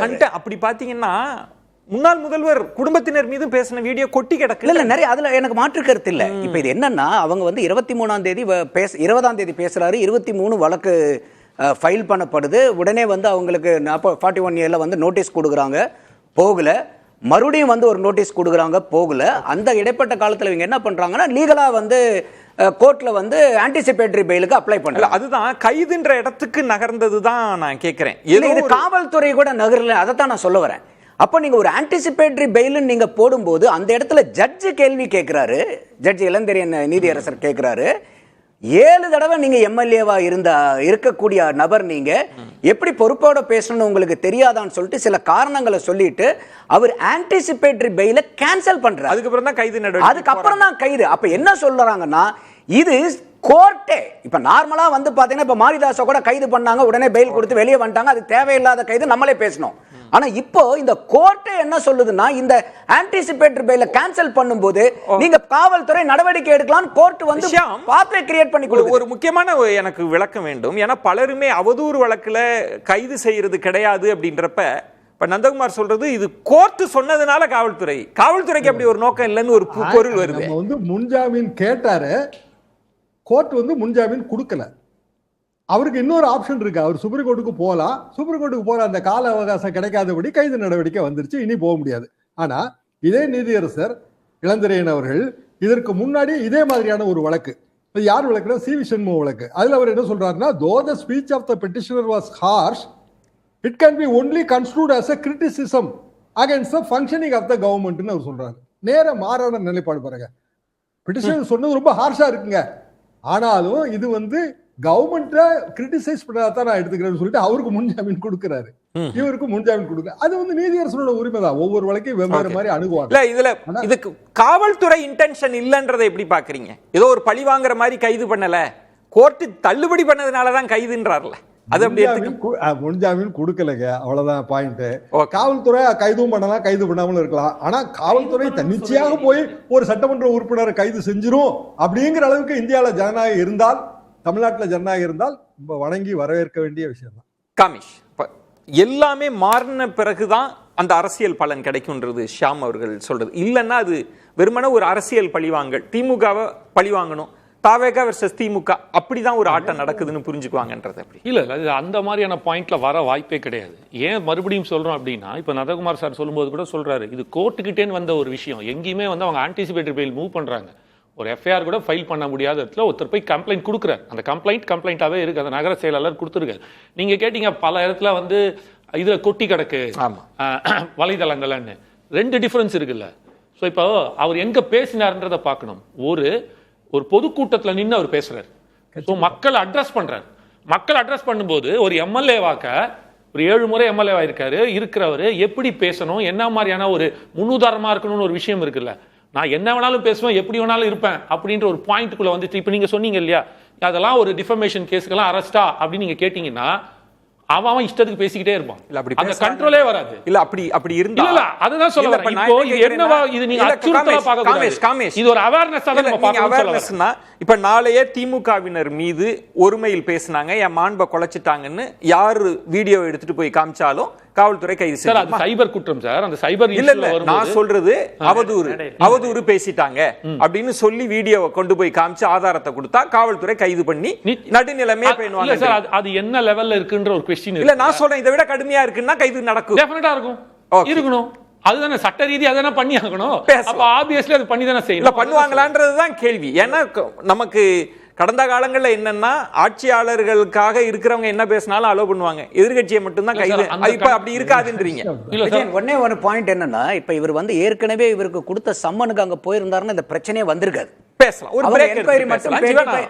இப்ப முன்னாள் அமைச்சர் சிவசங்கரன் போனாரு, அவர் மேல ஒரு கம்ப்ளைண்ட் வந்துச்சு, அவர் போனாரு, கேஸ்க்கு என்ன கேள்வி கேட்டாங்க, பதில் சொன்னா அவர் பிரஸ் மீட்டே கொடுத்துட்டு போயிட்டார் வீட்டுக்கு. ஜீவா, இத திமுக எப்படி எதிர்கொள்ளும் அப்படின்ற ஒரு பாயிண்ட். ஒவ்வொரு கட்சி, அது அதிமுக இருக்கட்டும் திமுக இருக்கட்டும், எதிர்கொண்டிருக்கிறாங்க, வழக்குகளை எதிர்கொண்டிருக்காங்க, மத்திய அரசு போடுற வழக்குகள்லாம். இந்த சூழல்ல இப்படிப்பட்ட கைது நடவடிக்கைகளை எப்படி எடுப்பாங்கன்னு நினைக்கிறேன். இல்லை, திமுகவுக்கு இது வாய்ப்பு. திமுக வந்து இந்த வழக்குகள் மூலமாகவே வளர்ந்த கட்சி. இப்போ சார் தராசியாம் சாருக்கெல்லாம் தெரியும், திமுக மீது போடப்பட்ட வழக்குகள், சொல்லப்பட்ட குற்றச்சாட்டுகள் எதுவுமே நிரூபிக்கப்படல. இவங்க சொன்ன சர்க்காரியா கமிஷன்ல இருந்து 2G ஸ்பெக்ட்ரம் வரையும், சட்ட ரீதியாக பேசுகிறேன், அரசியல் ரீதியாக நீங்கள் என்ன வேணாலும் விமர்சனம் வச்சுக்கோங்க, அவர்கள் சர்க்காரியா வழக்கில் வந்து இது வந்து நிரூபிக்கப்படலைன்னு சொன்னாங்க. உடனே திமுக எதிர்ப்பு ஊடகங்கள் பரப்புனது விஞ்ஞான ரீதியாக ஊழல் செஞ்சுருக்காங்க. சர்க்காரியா கமிஷன் ரிப்போர்ட்டில் அப்படி எந்த வார்த்தையும் கிடையாது. அதை உடனே எதிர்கட்சிகள் மேடையில் கண்டுபிடிக்காத மாதிரி பண்ணிட்டாரு. கண்டுபிடிச்ச சொல்லணும், கண்டுபிடிக்கலன்னு சொல்லணும். கண்டுபிடிக்கலன்னு சொன்ன ரிப்போர்ட்டை எடுத்துக்கிட்டு கண்டுபிடிக்காத மாதிரி ஊழல் பண்ணிட்டாரு அப்படின்னு திட்டமிட்டு பரப்புனாங்க. அது 75லேருந்து இப்போ வரையும் அந்த இது விஷயங்கள் பரப்புது. ஸ்பெக்ட்ரமும் உங்களுக்கு வந்து நிரூபிக்கப்படல. ராஜாவே வாய்தா கேட்டவங்கள தான் பார்த்துருப்போம், வாய்தா கொடுக்காம நானே வாதாடுறேன்னு வாதாடி வந்துட்டாங்க. ஸோ இப்படி ஒரு வழக்கு இருக்குது. அது மட்டும் இல்லை, பேராசிரியர் அன்பழகனுடைய ரோல் என்னன்னு தராசாம் சாருக்கு தெரியும். ஜெயலலிதா அம்மையார் சொத்து குவிப்பு வழக்கு. அதனாலதான் கர்நாடகா சொல்றோம், உலகத்திலேயே திமுக போல் ஒரு அரசியல் கட்சி இல்லைன்னு சொல்லி உலகமே வந்து பாக்குது. எப்படிடா இது நடக்குது அப்படின்ட்டு. சட்ட ரீதியானதுதான் சொல்றேன். சட்ட ரீதியா அவங்க எப்படி போராடி வந்தாங்க அப்படிங்கிறது தான். அதனால இந்த மாதிரி வழக்குகள் வரும்போது அவங்க முகாந்திரத்தை எடுத்து பேசுவாங்க, பிரிமியா ஃபேசியா என்னன்னு பார்ப்பாங்க. சட்ட ரீதியா இந்த மாதிரி வழக்குகள் வாதாடுவது இது வந்து திமுகவுக்கு ரொம்ப வளமையான அனுபவம் உண்டு. அதுதான் கட்சியை வந்து உயிர்ப்போட வச்சிருக்கும். அதனால அது வந்து ஒரு குற்றச்சாட்டுன்றது வந்து டெண்டர் முறைகேடு, லஞ்சம், ஊழல்ன்றது அவங்களுக்கு மாறாதா? நீங்க சொல்றது தொட்டு இதே தான் சொல்லியிருக்காங்கன்னு சொல்ல வரீங்களா? அதனோட நீச்சல் எதுவா இருந்தாலும் சர்க்காரியா ஊழல், சர்க்காரியா கமிஷனே 2 இருக்கு. மத்திய மாநில அரசுல நியமிக்கிற சர்க்கார் கமிஷன் 1 இருக்கு. இது 2க்கும் வித்தியாசம் தெரியாமலே விமர்சிக்கிறவங்க தான் 90 விழுக்காடு. ஏதாவது ஒண்ணு திமுக எதிர்த்து பேசினா என்ன சொல்றேன், விமர்சிக்கிறதுக்கு அப்பாற்பட்ட கட்சி, இயக்கம், தலைமை, ஆளுமைன்னு யாருமே கிடையாது. ஆனால் வைக்கிறது எல்லாமே அவதூறு தானே. இப்ப மேம்பால ஊழல் அது இதுன்னு சொல்லி தானே வெறும் கைலியோட கலைஞரையும் கனிமொழியும் மேம்பால இதுல ரோட்ல உட்கார வச்சாங்க. என்ன நிரூபிக்கப்பட்டது? கைது செய்யுங்க, அதுக்கப்புறம் ஆதாரங்களை ரெடி பண்ணிக்கலாங்கிறது தானே. அதனால இது வந்து ஒரு அவசர கோலங்கிறது இல்லாம இப்ப வந்து அவங்க அரசியல் பழிவாங்கல் கூட சொல்ல மாட்டேன். இப்ப பிரச்சனை என்னன்னா, தாவேகா அரசு மீது ஆளுநர்கிட்ட கேஸ் இருக்கு, குதிரை பேர நடந்திருக்கு, வைகோ மாட்டிட்டு இருக்க. கண்டிப்பா திசை திருப்பல் தான். அதிமுக உடைச்சுக்கிட்டு இருக்காங்க. பிஜேபியோட அதிகமான வாஷிங் மிஷின். யாரையெல்லாம் இவங்க கை காட்டினாங்களோ அவங்க எல்லாரையும் கையை அணைச்சுக்கிறாங்க. வாங்க ஊழல்வாதிகளே வாங்கன்னு சொல்லி ஊழல் ஒழிச்சுக்கிட்டு இருக்காங்க. இதை திசை மாத்தணும். மற்றபடி ஒண்ணு திமுக திருப்பல் தானா அது? இல்லை, இப்போ டைவர்ஷன் பாலிடிக்ஸுங்கிறது அரசியல் இருக்கிற ஒன்று தான். ஆனால் அது எப்போ பண்ணுவாங்க, யார் பண்ணுவாங்கங்கிற ஒரு கேள்வி இருக்குது. 5 வருஷம் ஆட்சியில் 54வது நாளில் வந்து உட்காந்துக்கிட்டு இவங்க வந்து டைவர்ஷன் பாலிடிக்ஸ் செய்கிறாங்க அப்படின்னாக்கா பொதுமக்கள் சிரிக்க மாட்டாங்களா? எலெக்ஷனுக்கு முன்னாடி ஒரு 50 நாளில் டைவர்ஷன் பாலிடிக்ஸ் பண்ணுறாங்கன்னா கூட ஒரு நியாயம் உண்டு. நீங்கள் ஒரு பயணம் போகிறீங்க சார், நீங்கள் வீட்டை விட்டு கிளம்பி வரும்போது பாதி ரூட்டில் டேக் டைவர்ஷன் எடுத்துட்டீங்கன்னா கண்ணு தெரியாத இடத்துக்கு போகலாம், குழம்பி போகலாம். நீங்க வீட்டை விட்டு வாசல்ல வந்ததுக்கு அப்புறமே டேக் டைவர்ஷன் இருந்துச்சுன்னா உங்களால வழி கண்டுபிடிக்க முடியாதா? மக்கள் வந்து அந்த அளவுக்கு வந்து அறியாமையில் இருக்கக்கூடிய மக்கள், தமிழ்நாட்டு மக்கள். அப்ப இதை எப்படி வந்து இவங்க வந்து இதெல்லாம் வந்து ரெகுலர் பொலிட்டிக்கல் ரிட்டாரிக் அலிகேஷன், அரசியல் பழிவாங்கம், டைவர்ஷன் டாக்டிக்ஸ். குதிரை பேரத்தை மறைக்க இப்ப ஜீவா அவர்கள் சொன்ன மாதிரி வைகோ அவர்களோட ஸ்டேட்மெண்ட் இருக்கு, அதிமுகவினுடைய புகார் இருக்கு, குதிரை பேரம்ன்ற விஷயம் இருக்கு. இதெல்லாம் திசை மாத்துறதுக்காக நடக்குது. இல்ல, இப்ப அவங்க சொல்ற மாதிரி இப்ப இன்னைக்கு வழக்கு பதிஞ்சிருந்தாங்கன்னா அது எப்படி திசை திருப்ப முடியும்? கோர்ட்டை போய் யாராவது டைவர்ட் பண்ணிட முடியுமா? இல்ல, பப்ளிக்கா நீங்க போய் சொல்லியே ஒரு நரேட்டிவை செட் பண்ணி ஏமாத்தலாம் சார். கோர்ட்டை ஏமாத்த முடியுமா? அப்ப வைகோ இன்னைக்கு பேசினாருன்னா ஜீவாவே சொன்னாரு, அடுத்த நாள் அவர் மாத்தி சொல்லிட்டாருன்னு. எந்த அடிப்படையில் நீங்க வைகோ சொன்னதை வச்சுட்டு போய் நீங்க வழக்கு போட முடியும்? அடுத்தது இன்னைக்கு வந்து செந்தில் பாலாஜி அவர்களையும் அவருடைய தம்பியும் தொலாவிக்கிட்டு இருக்கிறது வந்து ஒரு எம்எல்ஏ, சிட்டிங் எம்எல்ஏ ஒரு கேஸ் கொடுத்து பிரதானமா முதல்ல ஒரு 4 பேர்த்த அரெஸ்ட் பண்ணி அதுக்கப்புறம் வந்து இன்வெஸ்டிகேஷன் பண்ணி அதுக்கப்புறம் ஒரு 5 பேரை கைது பண்ணி.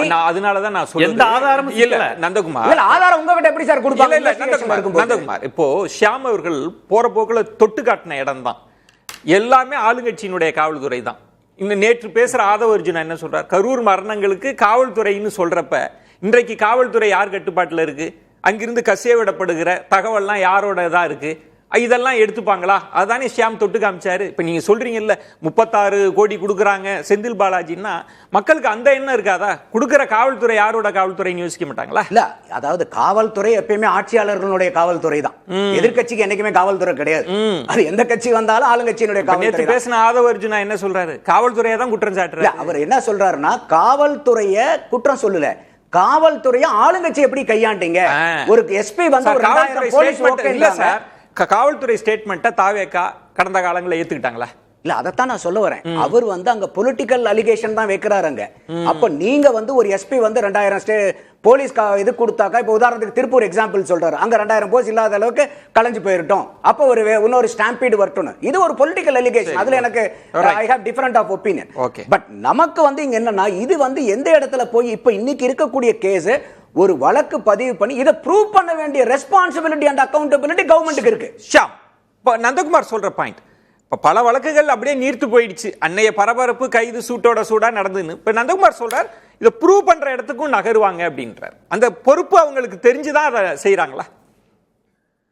அதாவது அனிதா வேர்ல இருக்கிற வழக்கு வந்து ரொம்ப மாறுபட்டது. ஒண்ணு ஒரு பார்ட் கிரிமினல் டிஃபமேஷன், இன்னொரு பார்ட் என்னன்னா பொதுமக்கள் மத்தியில கலவரத்தை ஏற்படுத்துற மாதிரி பேசினாருங்கிறது இன்னொரு பாயிண்ட்டுங்க. இந்த 2 பாயிண்ட் அதுல வேற வேற. அதாவது செந்தில் பாலாஜி அவர்களை சொல்றாங்க, இந்த 36 கோடி ஆட்சி கவிழ்ப்பு சதி. இல்ல, செந்தில் பாலாஜி ஏற்கனவே அவர் இடியோட ஓல்டு கஸ்டமர். இடி இதுக்குள்ள வந்துடும். நீங்க அதையும் சேர்த்து பாருங்க. எஃப்ஐஆர் இருந்தா இடி வந்துடும். எந்த எஃப்ஐஆருக்கு பணம் சம்பந்தப்பட்டா ப்ரொசீட்ஸ் ஆஃப் கிரைம், அதானே அதுல பாயிண்ட். அப்போ இதுக்குள்ள இடி வரப்போகுது. எஃப்ஐஆர் உடைக்கலன்னா இடி உள்ளுக்கு வந்துடும். ஏன்னா எஃப்ஐஆர் நம்ம காமன் போர்ட்டல்ல ஷேர் பண்றோம் எல்லாருமே, இந்தியா முழுசும். அதை வச்சுட்டு அவங்க உடனே உள்ள வந்துருவாங்க. வந்த உடனே வழக்கே வேற மாதிரி மாறிடும். டோட்டலா அது இடியோட கண்ட்ரோல் போயிடும். 35 கோடிங்கிறது மிகப்பெரிய அமௌண்ட். இன்னைக்கு பாக்குறேன் வேற ஏதோ ஒரு நிறுவனம் 180 கோடி இன்வெஸ்ட் பண்ணதாக வந்து ஒரு செய்தி உலா வருது. அப்படின்னா அது என்ன நிறுவனங்கிற கேள்வி வந்துடும். 150 கோடினா எப்படி அந்த பணம் வந்ததுன்னு கேள்வி வந்துடும். அவுட் அண்ட் அவுட் இடி மேட்டரா இது மாறிடுச்சுங்க. இடி மேட்டரா மாறும்போது எல்லாருக்குமே அது அதுக்கான ப்ரூஃப் இடி பெரிய கஷ்டங்க. அது நமக்கு தெரிஞ்ச விஷயங்கள் தான் எல்லாமே. எத்தனையோ முறை நம்ம பேசின விஷயம் தான். அப்ப தாவேக அரசு கொஞ்சம் அவசரப்படுதுங்கிறது என்னோட கருத்து. அவங்களை பொறுத்த வரைக்கும் ஆட்சி கவிழ்ப்பதற்கான வழியே கிடையாதுங்க. 107 பிளஸ் 5 நீங்க சேர்த்துருங்க, காங்கிரஸ் 5. அப்ப 112 இருக்கிறாங்க. வேற யாரால 112க்கு மேல கொண்டு வர முடியும்? திமுக திமுக சேர்ந்தாலும் எப்படி சாத்தியம்? இயற்கையாக இந்த ஆட்சிக்கு ஆபத்தே கிடையாது. ஆனா ஆபத்து இருக்கிற மாதிரி சொல்றது எல்லாமே வந்து அமைச்சர்கள் தான் சொல்றாங்க. விஜயவே மிஸ்லீட் பண்றாங்கிறதா என் கருத்து. மிஸ்லீட்ன்றது ஒண்ணு, அவசரப்படுறாங்களா இந்த விஷயங்கள்ல? அவசரப்படுறாங்கன்னு ஷாம் அவர்கள். அவசரம் என்ன இருக்கு? ஒரு 4 பேர் கைதி ஆகியிருக்காங்க. அதுல நீங்க பார்க்கும்போதுன்னா அவங்களுக்கு கொடுத்த வாக்குமூலத்தை வச்சுட்டு தான் எடுத்துட்டு போறாங்க. யாருமே வந்து நீ செந்தில் பாலாஜி ஒரு எம்எல்ஏவா இருக்கிற செந்தில் பாலாஜியோ இல்ல அவர் தம்பி அசோக் குமாரோன்றது பேரை இவங்க எடுத்து வைக்கல. அரெஸ்ட் ஆனவர்கள். இது வந்து விஷயம், இது ஒரு ஆபரேஷனாவே நடந்திருக்கு. இது வந்து கரெக்டா தெளிவுபடுத்துறாங்க. என்ன அப்படின்னா, இது வந்து கடந்த சில நாட்களாக ஒரு கிண்டியில இருக்கிற ஒரு ஹோட்டல்ல உட்கார்ந்துக்கிட்டு இவங்க வந்து இந்த மாதிரி ஒரு பிளான் பண்ணியிருக்காங்க. 600 கோடி ரூபாய் வரை இது ஒரு வர்த்தகமாகவே பிளான் பண்ண ஒரு. இது எல்லாமே காவல்துறை தரப்புல காவல்துறை சொல்றதுன்னு சார் நம்ம எடுக்க முடியும். நீங்க எதுவுமே நீங்க காவல்துறை எடுக்க முடியாதுன்னா அப்புறம் எப்படி எடுக்க முடியும்? இதே காமேஷ் வந்து கடந்த காலங்கள்ல காவல்துறை ஸ்டேட்மெண்ட்டை வச்சா நீங்க என்ன ஸ்டாண்ட் எடுத்து பேசுனீங்க சொல்லுங்க. அதுதான் சொல்ல வரேன். காவல் உங்க ஸ்டாண்டே எப்படி இல்ல, அதான் நானும் சொல்றேன். இப்போ என்னன்னா இது இதெல்லாம் கசிய விடுற தகவல் தான். கசி அந்த எண்ட் பாயிண்ட் இது வந்து எங்க இருந்து வருது? கசிய விட தகவல் எந்த பாயிண்ட் எடுக்கும்போது எஃப்ஐஆர் என்ன போட்டிருக்காங்க அவங்க மேலன்ற போது இன்னும் சில நாட்கள் 2-3 நாள்ல வந்துரும். அந்த திருநாவுக்கரசு அவர் கூட வந்து அப்புறம் இன்னொருத்தர் 4-5 பேர் இதுவா இருக்காங்க. அவங்க எல்லாருமே எங்க இருந்து வருது? இல்ல, ஒரு நுணுக்க சொல்றேன். இப்ப ஷாம் அவர்கள் அதை நல்லா சொல்லலாம். கசிய விடுற தகவல்கள்ல பெரும்பாலானது எஃப்ஐஆர்ல இருக்காது. இப்ப நீங்க 2G வழக்குல பாத்துருக்கலாம். எஃப்ஐஆர்ல முதல்ல 1.25 கோடி லட்சம் கோடியே இல்லன்றதுதான் கடைசியா வந்த நம்பர். அதனால நம்ம அங்கதான் ஷாம் அவர்கள் சொல்றார், நம்ம ரொம்ப அவசரப்பட்டு தாவேக அரசுல போறாங்களா, ஆட்சியை கவிழ்ப்பதற்கான பேரங்கள் நடத்தப்பட்டது அப்படின்னு சொல்லிட்டு ஒரு பாயிண்ட்ல இருந்து எடுத்து பேசுறாங்க அப்படின்னா அது ஒரு சாதாரண விஷயம் இல்ல. It's a very serious issue. ஒரு ஸ்டேட்டுக்கான சீரியஸான இஷ்யூ சார் அது. அது எப்படி சார் நீங்க அசால்ட்டா எடுத்துக்க முடியும்? அப்ப காவல்துறையா இருக்கட்டும், உள்துறையா இருக்கட்டும், அதற்கான நடவடிக்கையை சீரியஸா பார்த்து தான் ஆகணும். எனக்கு வந்து மெஜாரிட்டி இருக்கு. இப்ப நான் ரொம்ப சிம்பிளா கேக்குறேன். இல்ல, அந்த இடம் ஒரு உதாரணம் பாயிண்ட் என்னன்னா காமேஷ், நம்ம ஒரு பிரேக் எடுத்துட்டே பேசலாம். இப்போ அந்த இடத்தில் நம்ம இமீடியட்டா செந்தில் பாலாஜியை கைது பண்றோமா இல்லையான்ற இடம் தான் அவர் சொல்ல வருது. இப்ப இந்த 3 பேர் கைதுன்றது இரலவென்ட், ஏன்னா இருக்கிறாங்கன்னு. அங்க பொலிட்டிக்கல் மோட்டிவ் இருக்குதான்றது அதை நம்ம நிறைவு சுற்றிலே பேசி சம பண்ணலாம்னு நினைக்கிறேன். நிறைவு சுற்று எல்லாம் மிக மிக சுருக்கமா சம பண்ணலாம். ஷியாம் அவர்கள். இல்ல, முதல் தகவல் அறிக்கைக்கும் காவல்துறைக்கும் நேரடி சம்பந்தம் கிடையாதுங்க. அது வந்து ஒரு புகார்தாரர் கொடுக்கிற புகார், அவ்வளவுதான். அதை நம்ம முதல் தகவல் அறிக்கையில புகாரா அப்படியே வந்து எழுதிக்கிறோம். காவல்துறை பதிவு பண்ணுது, ஒரு RC நம்பரை கொடுத்து பதிவு பண்ணுது. அப்புறம் மேல் நடவடிக்கைக்கு அனுப்புறாங்க, கைதுகள் தொடருது. இந்த பர்டிகுலர் புகார்ல வந்து ஒரு குறிப்பிட்ட சட்டமன்ற உறுப்பினர் கொடுத்த புகாரின் அடிப்படையில் முதல் தகவல் அறிக்கை பதிவு செய்யப்பட்டிருக்கிறது. அதை தாண்டி அதுல வந்து உண்மை பொய்யெல்லாம் நம்ம எதையுமே சொல்ல முடியாது. ஆனால் இது ஏன் இது அவசரமான நடவடிக்கைன்னு நான் எதனால சொல்றேன் அப்படின்னா, இந்த புகார்ல சம்பந்தப்பட்ட மற்றவர்களும் அந்த கிரிமினல் கான்ஸ்பிரசி வருது இல்லைங்களா? கிரிமினல் கான்ஸ்பிரசிங்கிறது ஒரு கன்னி மாதிரி கூட்டு சதி. அந்த இடம் வந்து இதுக்குள்ள வந்து சேராது. அது அது அடி வாங்கும். எல்லாம் போக அதுக்குள்ள ஈடி வந்து சேர்ந்துரும். சுருக்கமா இப்ப கவர்மெண்ட் என்ன பண்ணிட்டு இருக்காங்கன்னா, எல்லா கவர்மெண்ட் ஆபீசர்ஸும் இப்ப நிறைய ரைடு பண்ணிட்டு இருக்காங்க. அங்க இருக்கக்கூடிய மக்கள் கிட்ட காசு இருந்தா கூட இந்த காசை ஏன் கொண்டு வந்தீங்க, எதுக்கு கொண்டு வந்தீங்க போறாங்க. இப்ப விஜய் அவர்களை வந்து இவங்க எம்ஜிஆருக்கு அப்புறம் சொல்லும் போது அவரே என்ன சொல்றாரு, ஒரு தவறு செய்தால் அதை தெரிந்து செய்தால் தேவன் என்றாலும் விடமாட்டேங்கும் போது அது எந்த கட்சியா இருந்தாலும் சரி, தன்னுடைய கட்சியில வந்து சேர்ந்த அதிமுக காரங்களா இருந்தாலும் அவர் தண்டனை வாங்கி கொடுக்கணும்ன்றது என்னுடைய பார்வை. அதாவது அவங்க சட்டப்படி எடுக்கிறாங்க, ஒரு அநாகரிகமா பேசுனதுனால அனிதா ராதாகிருஷ்ணன் எடுக்கிறாங்கன்னா, கடந்த காலத்தில் முட்டாள் முதலமைச்சர்னு சொன்னாங்க. வாயில நல்லா வருதுன்னாங்க. இதெல்லாம் வந்து நாகரிகமான விஷயமா? சரி. இதோட ஒப்பிட வேண்டியது இருக்குல்ல. இவங்க இதுதான் காரணம் என்றால் இப்போ ஒரு ஆட்சி கவிப்புக்கான ஒரு பெரிய பேரம் நடந்துட்டு இருக்குல்ல, இதை திமுக நாளையிலேருந்து எப்படி திசை திருப்ப போறாங்கன்னு நான் இப்பவே சொல்றேன். நாளைக்கு மேபி இது விவாதமாக கூட எடுக்கப்படும். ஆளுநரிடம் இருக்கிறதான் அரசியல் கட்சி தமிழ்நாடு இருக்கிறது, அதனால ஆளுநர் பதவி விலக வேண்டும், இதை நாங்கள் ஏற்றுக்கொள்ள மாட்டோம், இது பாஜகவின் பி டீம். இப்ப நாங்க ப்ரூவ் பண்றோம் பாத்தீங்களா, ஆளுநர் தான் உட்கார்ந்துகிட்டு அரசாங்கத்தை நடத்திட்டு இருக்காரு. இந்த இருங்க சார், ஆளுநர் தான் அரசாங்கத்தை நடத்துறாரு. விஜய் அண்ணா வந்து ஒரு டம்மி, இது வந்து ஏத்துக்கவே முடியாது, ஆளுநர் வச்சு பண்றாங்க, இதை தான் நாங்க சொல்லிட்டு இருந்தோம், அவங்களோட பி டீம் பாருங்கன்னு சொல்லிட்டு இப்படி ஒரு நரேட்டிவ் செட் பண்ணி இந்த அரசியல் பேரம் நடந்துட்டு இருக்குல்ல, கவுக்கற பேரம், இத திசை திருப்பறதுக்கான வேலைகளை இப்ப இருந்தே பிளான் போட்டு எம்எல்ஏ வாங்க போறாங்களா? பொறுத்திருந்து பார்க்கலாம். விருந்தினர்களுக்கு என்னுடைய நெஞ்சம் நிறைந்த நன்றிகளை தெரிவித்துக் கொள்கிறேன். மற்றொரு தலைப்புல சந்திக்கலாம். நன்றி. அது வந்து கண்டிப்பா ஏற்றுக்கொள்ள முடியாது. பிரதானத்துவம் இந்த கூட்டத்தில் கூட்டப்பட்டது. ஏன் இவ்வளவு